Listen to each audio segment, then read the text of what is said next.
Good morning friends, আমি অমরনাথ তোমাদের সকলকে স্বাগত জানাই এমএচ এডুকেশন ল্যাব। তো আজকে ক্লাসটি শুরু করার আগে তোমাদের সকলকে জানাই a very happy new year. আশা করব তোমরা ভালো করে সুস্থভাবে সারা বছরটা কাটাও, ভালো করে পড়াশোনা করো এবং যে সমস্ত পরীক্ষাগুলো তোমরা টার্গেট করছো আশা করব উইশ করব তোমরা যাতে সেই পরীক্ষাগুলো এবছরের মধ্যে ক্লিয়ার করে একটা ভালো চাকরি তোমরা জয়েন করতে পারো। তো এটি এমএচ এডুকেশনের পক্ষ থেকে সমস্ত বন্ধুদেরকে, সমস্ত দর্শক বন্ধুদেরকে জানাই আ ভেরি হ্যাপি নিউ ইয়ার। ঠিক আছে, তো চলো আজকে ক্লাসটা শুরু করা যাক। তো আজকে আমরা 1 জানুয়ারি 2021-এর কিছু ইম্পর্টেন্ট কারেন্ট অ্যাফেয়ার্সগুলোকে নিয়ে আলোচনা করব, তার সাথে ইম্পর্টেন্ট ফ্যাক্টস এবং স্ট্যাটিক জিকে নিয়েও ডিসকাস করব। আর তোমাদেরকে জানিয়ে রাখছি প্রত্যেক দিন সকাল 6টার সময় কিন্তু কারেন্ট অ্যাফেয়ার্সের সেশনটি আপলোড করা হয় আমাদের ইউটিউব চ্যানেলে। আর এই কোয়েশ্চেনগুলো কিন্তু আগামী WBCS 2021 প্রিলিমস এক্সামকে টার্গেট করে কিন্তু করানো হচ্ছে। তোমরা প্লিজ কিন্তু কোনোদিন ক্লাসগুলো মিস করো না, প্রত্যেকটা ক্লাস কিন্তু খুব ইম্পর্টেন্ট। ক্লিয়ার? তো চলো আজকের ক্লাসটি শুরু করা যাক। তো আজকের প্রথম প্রশ্নটা দেওয়া কি আছে, which player has been named as the captain for ICC ODI team of DK? তো ICC দ্বারা কোন প্লেয়ারকে ODI টিমের ক্যাপ্টেন অফ দ্য ডিকে হিসাবে তাকে চিহ্নিত করা হয়েছে? তো সঠিক উত্তর হয়ে যাবে অপশন বি, MS ধোনি। তো প্রাক্তন উইকেট কিপার ব্যাটসম্যান MS ধোনিকে আইসিসি তরফ থেকে ওডিআই টিম অফ দ্য ডিকের ক্যাপ্টেন হিসাবে তাকে চিহ্নিত করা হয়েছে। তো ব্যাপারটা দেখিনি আমরা, former Indian captain and wicket keeper batsman Mahendra Singh Dhoni has been named as captain of the ICC ODI team of the decade. তো আইসিসি দ্বারা আমাদের প্রাক্তন wicket keeper batsman captain Mahendra Singh ধোনিকে ICC ODI team of the ডিকের ক্যাপ্টেন হিসাবে তাকে চিহ্নিত করা হয়েছে। ঠিক আছে, he has also been named as skipper of ICC T20 team of the DK। আর তার সাথেও তাকে কিন্তু আইসিসি দ্বারা T20 টিম অফ ডিকের ক্যাপ্টেন হিসাবে তাকে নামকরণ করা হয়েছে। ঠিক আছে, তো MS ধোনিকে ICC ODI team of the decade এবং ICC T20 team of the ডিকের দুটোরই ক্যাপ্টেন হিসাবে তাকে চিহ্নিত করা হয়েছে। ক্লিয়ার? চলো, তো ক্লাসটি শুরু করার আগে তোমাদেরকে একটা বিশেষ ইনফরমেশন দেওয়ার আছে। সেটা হচ্ছে অলরেডি তোমরা জানো যে WBCS প্রিলিমস 2021-কে টার্গেট করে আমাদের চ্যানেল কিন্তু mega mock test series launch করেছে। তো সেখানে অলরেডি ব্যাচ 1 ব্যাচ 2 শেষ হয়ে গেছে, ব্যাচ 3 শুরু হয়েছে, আর এটা হচ্ছে কিন্তু একদম লাস্ট ব্যাচ। তোমাদেরকে বলে দিচ্ছি ব্যাচ 3 হচ্ছে লাস্ট ব্যাচ, এরপরে কিন্তু আর কোনো ব্যাচ করা হবে না। তো তোমরা অলরেডি দেখতে পাচ্ছ কোর্স ফিচারগুলোর ব্যাপারে স্ক্রিনের উপরে। আর তোমাদেরকে বলে দিচ্ছি এই যে মেগা মক টেস্ট সিরিজটা আছে সেখানে তোমরা টোটাল টেস্ট দিতে পারবে 818টা টেস্ট দিতে পারবে, যেখানে তোমরা কোয়েশ্চেন অ্যাটেম্প করতে পারবে। সেখানে হচ্ছে 23,232টা কিন্তু টোটাল কোয়েশ্চেন তোমরা পেয়ে যাবে এই 818টা টেস্টের মধ্যে। আর এই মেগা মক টেস্টের ব্যাপারে যদি আরও ডিটেলস তোমাদেরকে কিছু জানতে হয় তো অবশ্যই তোমরা ভিডিও ডেসক্রিপশন বক্সটা ফলো করবে, সেখানে লিঙ্কগুলো প্রোভাইড করা আছে, তোমরা লিঙ্কে ক্লিক করবে, তোমরা আরও ডিটেলস কিন্তু জানতে পেরে যাবে এই মেগা মক টেস্ট সিরিজের ব্যাপারে। ক্লিয়ার? চলো পরবর্তী প্রশ্ন দেওয়া কি আছে, Central government has once again extended the validity period of the existing vehicular documents like DLS, RCs, permits. What is the new validity period? তো সেন্ট্রাল গভর্নমেন্ট কি করেছে, আবার এক্সটেনশন করেছে, ভ্যালিডিটি পিরিয়ডটাকে এক্সটেনশন করেছে, যেগুলো ভেহিকুলার ডকুমেন্ট মানে ভেহিকলসে যে সমস্ত ডকুমেন্টসগুলো লাগে তো তার ভ্যালিডিটিকে আরও এক্সটেন্ড করেছে। তো কত সেগুলোর মধ্যে কী কী দেখে নাও, ডিএল আছে, আরসি আছে, পারমিট আছে, যেগুলোকে এক্সটেন্ড করেছে। তো কোয়েশ্চেনটা এখানে জিজ্ঞেস করেছে যে কতদিনের জন্য গভর্নমেন্ট কী করেছে এটা এক্সটেন্ড করেছে। তো সঠিক উত্তর হয়ে যাবে অপশন ডি, 31 মার্চ 2021। তো আগামী 31শে মার্চ 2021 সাল অবধি সেন্ট্রাল গভর্নমেন্ট কিন্তু ভেহিকুলার ডকুমেন্টসগুলোকে এক্সটেন্ড করেছে, ভ্যালিডিটি পিরিয়ডটাকে এক্সটেন্ড করেছে, যেমন হয়ে যাচ্ছে ডিএল, আরসিস, পারমিট, এগুলোকে এক্সটেন্ড করেছে জাস্ট 31 মার্চ 2021 অবধি। ক্লিয়ার? তো ব্যাপারটা দেখি আমরা, the Ministry of Road Transport and Highways has further extended the validity of vehicular documents like DLS, RCs, permit, etc. till March 31st, 2021, keeping in mind the COVID-19 pandemic. তো আমাদের ministry of road and transport and highway, ঠিক আছে, তারা কি করেছে extension করেছে vehicular ডকুমেন্টসগুলোর ভ্যালিডিটিগুলোকে extend করেছে, যেমন হয়ে যাচ্ছে ডিএল হয়ে যাচ্ছে, আরসি হয়ে যাচ্ছে, পারমিট হয়ে যাচ্ছে। আর কদিনের জন্য এক্সটেন্ড করেছে, 31 মার্চ 2021 অবধি এক্সটেন্ড করেছে, মানে যে সমস্তগুলো ল্যাপস হয়ে গেছে তো তারা কিন্তু 31 মার্চ 2021 অবধি তারা টাইম দিয়েছে এক্সটেনশন করে দেওয়ার জন্য। আর তারা কিন্তু এই কোভিড-19 মহামারীটাকে মাথায় রেখে সমস্ত হয়ে যাচ্ছে কি আর্থিক দিক থেকে অনেকে আর্থিক ভেঙে পড়েছে, আর্থিক তাদের তেমনভাবে ইনকাম নেই, তো সে কারণেই গভর্নমেন্ট কী করেছে যে আগামী 31 মার্চ 2021 অবধি কোভিড-19 প্যান্ডেমিকটাকে মাথায় রেখে তারা কিন্তু এক্সটেনশনটা দিয়েছে। ঠিক আছে, চলো নেক্সট কোয়েশ্চেনে দাও কি আছে, Which naval forces of which country has commissioned the India's Navy submarine INS Sindhuvir in its fleet recently? তো আমরা সবাই জানি যে কিছুদিন আগেই আইএনএস সিন্ধুবীরকে দেওয়া হয়েছিল একটা দেশকে, ঠিক আছে। তো সেই দেশ কি করেছে, এই আইএনএস সিন্ধুবীর যে সাবমেরিনটা আছে, ভারতে নৌসেনা যে সাবমেরিনটি দিয়েছিল সেই দেশে, তারা কিন্তু এটি কমিশন করেছে। তো কোন দেশকে ভারত এই আইএনএস সিন্ধুবীর যে সাবমেরিনটি আছে সেটা দিয়েছিল এবং সেই দেশটি কি করেছে, এইটিকে কমিশন করেছে রিসেন্টলি। তো সেই দেশটির নাম কি? তো সঠিক উত্তর হয়ে যাবে অপশন এ, মায়ানমার। তো অক্টোবর মাসে আমাদের ভারতের নৌবাহিনী মায়ানমারকে আইএনএস সিন্ধুবীর সাবমেরিনটি দিয়েছিল। তো সেই সাবমেরিনটি মায়ানমার কিছুদিন আগে এটিকে কমিশন করেছে, মানে লঞ্চ করেছে বা শুরু করেছে, ঠিক আছে। তো ব্যাপারটা একটু দেখে নিই আমরা। The Myanmar navy has officially inducted the submarine INS Sindhuvir which has handed over by the Indian Navy to the country in October 2020. তো মায়ানমার নেভি অফিসিয়ালি তারা ইন্ডাক্ট করলো এই আইএনএস সিন্ধুবীর সাবমেরিনটি, যেটি ভারতের নৌবাহিনী মায়ানমারকে দিয়েছিল অক্টোবর মাসে 2020 সালে, ঠিক আছে। INS Sindhuvir was commissioned on 25th December 2020 which marked the 73rd anniversary of Myanmar Navy. আর আইএনএস সিন্ধুবীর কবে কমিশন করা হয়েছে মায়ানমারে, সেটি হচ্ছে 25শে ডিসেম্বর 2020-তে। আর এটা তাদের দেশে, ঠিক আছে, মায়ানমার দেশের 73তম মায়ানমার নেভির অ্যানিভার্সারি দিনে এটি কমিশন করা হয়েছে। ক্লিয়ার? তো মায়ানমার ব্যাপারে একটু দেখে নিই আমরা। ক্যাপিটাল হচ্ছে নায়াতাইপ, প্রেসিডেন্টের নাম হচ্ছে উইন মিন্ট এবং কারেন্সি হচ্ছে বার্মিজ ক্যাথ। ক্লিয়ার? চলো নেক্সট কোশ্চেন দেওয়া কি আছে, Anshu Malik is related to which sports? তো আনসু মালিক কোন খেলার সাথে উনি যুক্ত? তো সঠিক উত্তর হবে অপশন সি, রেসলিং। তো আনসু মালিক রেসলিং খেলার সাথে উনি যুক্ত। তো এই কোশ্চেনটা কেন দিলাম তোমরা বুঝতে পারবে এরপরে। তো চলো এর ব্যাপারটা দেখে নিই আমরা। Indian wrestler আনসু Malik has became the first wrestler of the country to finish with silver medal at the individual wrestling world cup in Belgrade, Serbia. তো ভারতের রেসলার আনসু মালিক প্রথম রেসলার হয়ে দাঁড়ালো ভারতের তরফ থেকে যে সিলভার মেডেল পেয়েছে একটা ইন্ডিভিজুয়াল রেসলিং ওয়ার্ল্ড কাপ, যেটি কন্ডাক্ট করা হয়েছিল বেলগ্রেড, সার্বিয়াতে, ঠিক আছে। তো বেলগ্রেড, সার্বিয়াতে ভারতের প্রথম রেসলার যে সিলভার মেডেল, মানে সিলভার পদক পেয়েছে এই ইন্ডিভিজুয়াল রেসলিংয়ের ইভেন্টে, আর সেটা আর ওর নাম হচ্ছে আনসু মালিক। ক্লিয়ার? চলো নেক্সট কোশ্চেন দেওয়া কি আছে, John Huber who has passed away recently was associated with which gaming event? তো জন হুবার উনি কিছুদিন আগে স্বর্গ লাভ করলেন। তো উনি কোন খেলার সাথে উনি যুক্ত ছিলেন? তো সঠিক উত্তর হয়ে যাবে অপশন বি, রেসলিং। তো জন হুবার সম্প্রতি কিছুদিন আগেই উনি স্বর্গ লাভ করেছেন, আর উনি ডাব্লিউডাব্লিউইতে রেসলিং করতেন, সেখান থেকে উনি খুব জনপ্রিয়তা পেয়েছেন। তো এর ব্যাপারটা দেখে নিই আমরা। Former professional wrestler John Huber who was popularly known by the ring name Luke Harper in the WWE has passed away. তো একজন প্রফেশনাল রেসলার, ওনার নাম হচ্ছে জন হুবার, আর ওনার পপুলার নাম হচ্ছে লুক হার্পার। ডাব্লিউডাব্লিউইতে ওনাকে সবাই চিনত অ্যাজ আ লুক হার্পার। তো কিছুদিন আগে উনি স্বর্গীয় লাভ করেছেন। He was 41 years old. John Huber was known by his ring name Brody Lee in All Elite Wrestling. আর ওনার বয়স ছিল 41 বছর বয়স, এবং অল এলাইট রেসলিংয়ে ওনার আরেকটা নাম থেকে সবাই চিনত, সেটির নাম হচ্ছে ব্রোডি লি। তো অ্যাকচুয়ালি ওর আসল নাম হচ্ছে জন হুবার। ডাব্লিউডাব্লিউইতে ওনাকে চিনত লুক হার্পার নামে, এবং অল এলাইট রেসলিংয়ে ওনাকে চিনত ব্রোদি লি নামে, ঠিক আছে। চলো নেক্সট কোশ্চেন দেওয়া কি আছে, Russian player Nikita Khakimov has been banned from which sport recently for betting and fixing charges?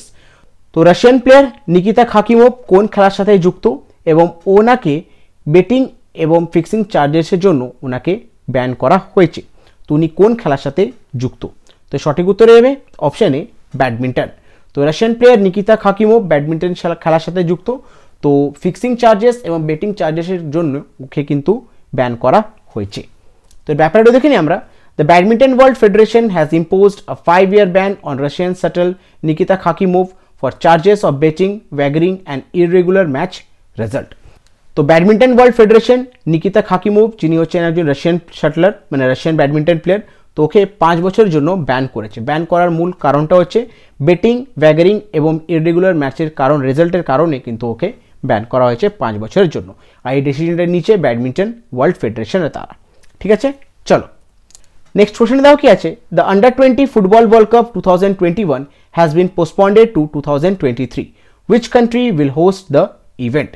তো 2021 সালে যে আন্ডার-20 ফুটবল ওয়ার্ল্ড কাপটি হওয়ার কথা ছিল, তো সেটি পোস্টপন্ড করে 2023 সালের জন্য এটি করা হয়েছে। তো কোন দেশ এই হোস্ট করবে, মানে এই আন্ডার-20 ফুটবল ওয়ার্ল্ড কাপ 2023 সালে কোন দেশ এটি হোস্ট করবে? তো এর সঠিক উত্তর হয়ে যাবে অপশন সি, ইন্দোনেশিয়া। তো আগামী 2023 সালে যে আন্ডার-20 ফুটবল বিশ্বকাপটি হবে, যেটি 2021 সালে হওয়ার কথা ছিল, তো কোভিড-19 সিচুয়েশনের কারণে কিন্তু ওটাকে পিছিয়ে 2023 সালে করা হয়েছে। তো এই খেলাটি আন্ডার-20 ফুটবল ওয়ার্ল্ড কাপটি 2023 সালের ইন্দোনেশিয়া এটি হোস্ট করবে। তো ব্যাপারটা দেখি আমরা, the world football governing body FIFA has cancelled আন্ডার-17 and under twenty football world cup for the year 2021। তো ফিফা যেটা হচ্ছে ফুটবল গভর্নিং বডি, তো তারা আন্ডার-17 বিশ্বকাপ এবং আন্ডার-20 ফুটবল ওয়ার্ল্ড কাপটি এটি ক্যান্সেল করেছে 2021 সালের জন্য। The World Cup will be now played in 2023. Indonesia will host the Under-20 World Cup and Peru will host the Under-17 World Cup. আর এটি কিন্তু এই ওয়ার্ল্ড কাপগুলো 2021 সালে যেটা হওয়ার কথা ছিল সেটি ক্যান্সেল করে 2023 সালে করা হয়েছে। আর ইন্দোনেশিয়া হোস্ট করবে under-20 world cup football world কাপটি, আর পেরু যে দেশটি আছে তারা হোস্ট করবে আন্ডার-17 ওয়ার্ল্ড কাপটি।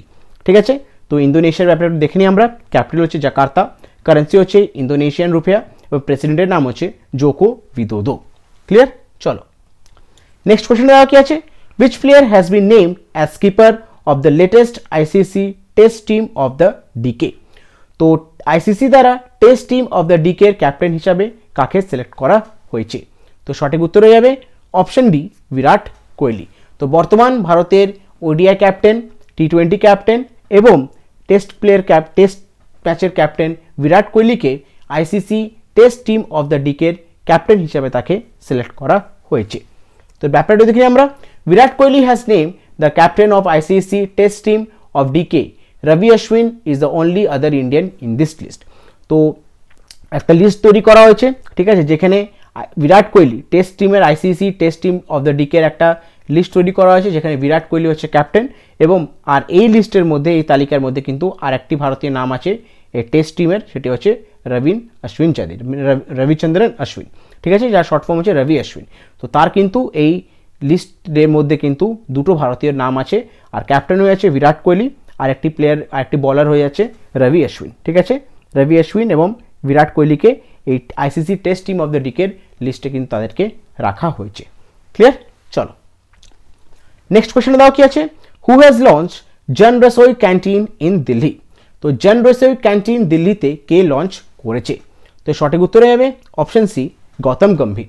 তো বর্তমান গৌতম গম্ভীর হচ্ছে এমপি, বিজেপির এমপি, এবং আগে উনি ভারতের ক্রিকেট প্লেয়ার ছিলেন, প্রাক্তন ক্রিকেট প্লেয়ার ছিলেন, ওপেনিং ব্যাটসম্যান ছিলেন। তো উনি কিন্তু দিল্লিতে, বেসিক্যালি ইস্ট দিল্লিতে জন রসি নামের একটি ক্যান্টিন লঞ্চ করেছে। ঠিক আছে, তো এর ব্যাপারটা দেখে নিই আমরা। BJP MP Gautam Gambhir has launch Jan Rasoi canteen that will serve lunch to the needy at ₹1 in his parliamentary constituency of East Delhi. তো বিজেপির এমপি গৌতম গম্ভীর, যিনি প্রাক্তন ভারতের প্লেয়ার ছিলেন, উনি ইস্ট দিল্লিতে, ঠিক আছে, জন রসোই নামের ক্যান্টিন খুলেছে, যেখানে 1 টাকায় মূল্য দিয়ে যারা দরিদ্র, যারা নিডি, তারা কিন্তু লাঞ্চ পাবে। মাত্র 1 টাকা তারা খরচা করে তারা লাঞ্চ পাবে। আর গৌতম গম্ভীর নিজের পার্লামেন্টারি কনস্টিটিউশন, যেখান থেকে সে লড়েছিলেন, তো সেখান থেকেই কিন্তু উনি এই জন রসোই ক্যান্টিনটি খুলেছেন, যেখানে মাত্র 1 টাকা খরচা করে যে সমস্ত লোকরা নিডি আছে তারা কিন্তু লাঞ্চ পাবেন, মানে দুপুরে খাবারটা তারা ওখান থেকে পেতে পারে। ঠিক আছে, আর এটা বেসিক্যালি কিন্তু নিডিদের জন্যই কিন্তু করা হয়েছে। খুব ভালো একটা ইনিশিয়েটিভ গৌতম গম্ভীরের দ্বারা। ক্লিয়ার? তো দিল্লির ব্যাপারটা দেখে নিই আমরা। লেফটেন্যান্ট গভর্নর হচ্ছেন অনিল ব্যাজল, চিফ মিনিস্টার নাম হচ্ছে অরবিন্দ কেজরিওয়াল। ক্যাপিটাল কবে গঠন করা হয়েছিল দিল্লি? সেটা হচ্ছে 1911 সালে, এবং কবে ইউনিয়ন টেরিটরি হয়েছিল সেটি হচ্ছে 1956 সালে। ক্লিয়ার? চলো তো আজকে শেষ প্রশ্ন দেখো কি আছে, with state government has launched career portal for their student? তো কোন রাজ্যের সরকার তাদের রাজ্যের ছাত্রদের জন্য ক্যারিয়ার পোর্টাল নামের একটি ওয়েবসাইট লঞ্চ করেছেন? তো সঠিক উত্তর হয়ে যাবে অপশন ডি, উড়িষ্যা। তো উড়িষ্যা রাজ্য সরকার তাদের নিজের রাজ্যের স্টুডেন্টদের জন্য ক্যারিয়ার পোর্টাল একটি লঞ্চ করেছেন। তো ব্যাপারটা দেখিনি আমরা। The Odisha government in collaboration with UNICEF has launched a career portal for secondary and higher secondary students. তো উড়িষ্যা রাজ্য সরকার ইউনিসেফের সাথে কোলাবোরেশন করে তাদের রাজ্যের ছাত্রদের জন্য, বেসিক্যালি হায়ার সেকেন্ডারি এবং সেকেন্ডারি স্টুডেন্টদের জন্য একটি ক্যারিয়ার পোর্টাল লঞ্চ করেছেন। ঠিক আছে, তো উড়িষ্যার ব্যাপারে একটু দেখে নিই আমরা। ক্যাপিটাল হচ্ছে ভুবনেশ্বর, গভর্নরের নাম হচ্ছে গণেশী লাল এবং চিফ মিনিস্টার নাম হচ্ছে নবীন পটনায়ক। ক্লিয়ার? তো এগুলো ছিল আজকের বিশেষ কিছু কারেন্ট অ্যাফেয়ার্সের কোশ্চেন, যেগুলো তোমাদের সাথে আলোচনা করলাম। আশা করছি প্রত্যেকটা কোশ্চেন তোমাদেরকে বুঝাতে পেরেছি এবং তোমরা বুঝতে পেরেছো। এরপর তোমাদের একটা ইম্পর্টেন্ট কাজ হচ্ছে, পারলে এই সমস্ত কোশ্চেনগুলো একটু নোট ডাউন করে রেখে নাও, কারণ পরবর্তীকালে যখন সে খাতাটা বা বইটা খুলে, খাতাটা বা ডায়েরিটা খুলে যখন পড়বে, তোমাদের জিনিসটি পড়তে এবং জিনিসটি বুঝতে তোমাদের সুবিধা হবে। তো সে কারণে তোমাদেরকে রোজ রিকোয়েস্ট করবো জিনিসগুলো একবার লিখে নেবার। ঠিক আছে, চলো। তো গতকাল তোমাদেরকে দুটো প্রশ্ন দিয়েছিলাম অ্যাজ আ হোমওয়ার্ক, তোমাদের সাথে একবার অ্যান্সারগুলো ডিসকাস করে নিই। প্রথম প্রশ্নটা দেওয়া কি আছে, the mobile application and web portal PR Insight has been launched by which state. তো একটা মোবাইল অ্যাপ্লিকেশন এবং একটা ওয়েব পোর্টাল যেটির নাম হচ্ছে PR Insight, তো এটি কোন রাজ্যের সরকারের দ্বারা এটি লঞ্চ করা হয়েছে? তো সঠিক উত্তর হয়ে যাবে অপশন ডি, পাঞ্জাব। তো পাঞ্জাবের মুখ্যমন্ত্রী ক্যাপ্টেন অরবিন্দর সিং কিছুদিন আগেই PR Insight নামের একটি মোবাইল অ্যাপ্লিকেশন এবং ওয়েব পোর্টাল লঞ্চ করেছেন। আর সেকেন্ড কোশ্চেনটা কি ছিল, on which year India will host global media and film summit. তো কোন সালে ভারত গ্লোবাল মিডিয়া এবং ফিল্ম সামিটটি হোস্ট করবে? তো এর সঠিক উত্তর হয়ে যাবে অপশন সি, 2021 সালে। মানে আগামী 2021 সালে ভারত কিন্তু গ্লোবাল মিডিয়া এবং ফিল্ম সামিটটি হোস্ট করবে। ঠিক আছে, চলো। তো গতকালের কারেন্ট অ্যাফেয়ার্সের ক্লাস থেকে দুটো প্রশ্ন দিচ্ছি অ্যাজ আ হোমওয়ার্ক, তোমরা অবশ্যই আমাকে এর অ্যান্সারগুলো কমেন্ট বক্সে কমেন্ট করে জানাবে এবং এর সাথে যে সমস্ত ইম্পর্টেন্ট ফ্যাক্টসগুলো ডিসকাস করেছি সেগুলো পাশে একটু লিখে জানাবে। তার প্রথম প্রশ্নটা দেখে নাও কি আছে, who has been appointed as the new chairman of selector for national men's cricket team. তো ভারতের ন্যাশনাল মেন্স ক্রিকেট টিমের চেয়ারম্যান অফ সিলেক্টর হিসাবে কাকে অ্যাপয়েন্ট করা হয়েছে? তো অপশনগুলো দেখে নাও কি কি আছে। অপশন এ হচ্ছে রবি শাস্ত্রী, অপশন বি হচ্ছে চেতন শর্মা, অপশন সি হচ্ছে কপিল দেব এবং অপশন ডি হচ্ছে মদন লাল। তো যে অ্যান্সারটি কারেক্ট হবে অবশ্যই তোমরা আমাকে অ্যান্সারটি কমেন্ট বক্সে কমেন্ট করে জানাবে। আর দ্বিতীয় প্রশ্নটা কি আছে দেখে নাও, Robin Jackman who has died recently was a former cricketer of which country. তো রবিন জ্যাকম্যান উনি সম্প্রতি কিছুদিন আগে স্বর্গীয় লাভ করেছেন, তো উনি কোন দেশের প্রাক্তন ক্রিকেট খেলোয়াড় ছিলেন? তো অপশনগুলো দেখে নাও কি কি আছে। অপশন এ হচ্ছে নিউজিল্যান্ড, অপশন বি হচ্ছে অস্ট্রেলিয়া, অপশন সি হচ্ছে ইংল্যান্ড এবং অপশন ডি হচ্ছে সাউথ আফ্রিকা। তো যে অ্যান্সারটি কারেক্ট হবে তোমরা কিন্তু অ্যান্সারটি কমেন্ট বক্সে অবশ্যই কমেন্ট করে জানাবে। ঠিক আছে, আর একটি ছোট্ট ইনফরমেশন তোমাদের সকলের কাছে শেয়ার করতে চাই। প্রত্যেকদিন কিন্তু আমাদের MH এডুকেশন ল্যাবের যে অফিসিয়াল টেলিগ্রাম চ্যানেল আছে সেখানে কিন্তু অনেক কিছু ইনফরমেশন শেয়ার করা হয়। তো অবশ্যই কিন্তু MH এডুকেশন ল্যাবের যে অফিসিয়াল টেলিগ্রাম চ্যানেল আছে সাথে যুক্ত হও। এখনও যারা কিন্তু চ্যানেলটি জয়েন করেনি অবশ্যই ডেসক্রিপশন বক্সে ভালো করে ফলো করবে, সেখানে কিন্তু MH এডুকেশন ল্যাবের যে অফিসিয়াল টেলিগ্রাম চ্যানেলের লিঙ্ক দেওয়া আছে, তোমরা সেখানে যাও, ক্লিক করো, সেখান থেকে তোমরা পারলে জয়েন করে নিও। ক্লিয়ার? তো আজকে ক্লাসটি আমি এখানে শেষ করছি। যদি ক্লাসটি তোমাদের ভালো লেগে থাকে, ইনফরমেটিভ লেগে থাকে, অবশ্যই তোমাদেরকে রিকোয়েস্ট করবো ভিডিওটাকে লাইক করার জন্য, ভিডিওটাকে শেয়ার করার জন্য এবং এখন যারা চ্যানেলটিকে সাবস্ক্রাইব করনি অতি অবশ্যই রিকোয়েস্ট করে বলবো চ্যানেলটিকে সাবস্ক্রাইব করো এবং বেল আইকন নোটিফিকেশনটাকে ক্লিক করে রেখো। যখনই কোনো ভিডিও আপলোড হবে চ্যানেলে তোমাদের কাছে নোটিফিকেশন চলে যাবে। Thank you.